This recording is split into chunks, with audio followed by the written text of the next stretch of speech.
আমরা বিজিবি ডিজির প্রতি আহ্বান জানাবো, আপনার সাথে বাংলাদেশের 18 কোটি মানুষ রয়েছে।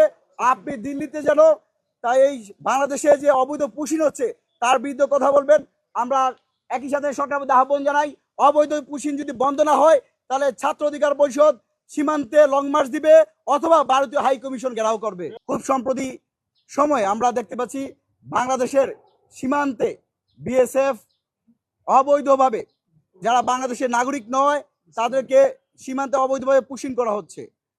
আমরা 9 মে পশ্চিমবঙ্গে বিজেপি সরকার আসার পর শুভেন্দু অধিকারী বলেছেন, তার গত 2 দিন আগের স্টেটমেন্ট, যে গত 9 মে সরকার আসার পর থেকে এখন পর্যন্ত তারা 4800 মানুষকে বাংলাদেশে পুশিং করছে।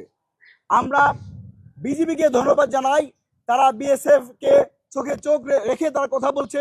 পাশাপাশি ওই অঞ্চলগুলোতে বিশেষ করে আমরা কয়েকটি অঞ্চল না বললেই নয়, ঠাকুরগাঁও, কুড়িগ্রাম, লালমনিরহাট, মেহেরপুর, চাঁপাইনবাবগঞ্জ, নওগাঁ, পঞ্চগড় সহ বিভিন্ন জায়গায় যে 20টি পয়েন্টে পুশিং করা হচ্ছে, সেখানে কিন্তু আমাদের দেশপ্রেমিক খাঁটি বাংলাদেশি যারা আছে তারা কিন্তু কোদাল কাস্তে হাতে নিয়ে সেই ইন্ডিয়ার অবৈধ পুশিংয়ের বিরুদ্ধে কথা বলছে।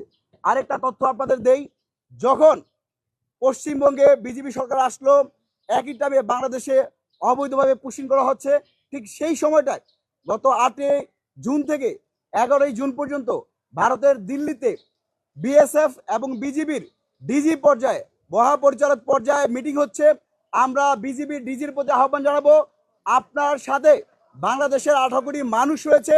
আপনি দিল্লিতে যেন তাই এই বাংলাদেশে যে অবৈধ পুশিং হচ্ছে তার বিরুদ্ধে কথা বলবেন।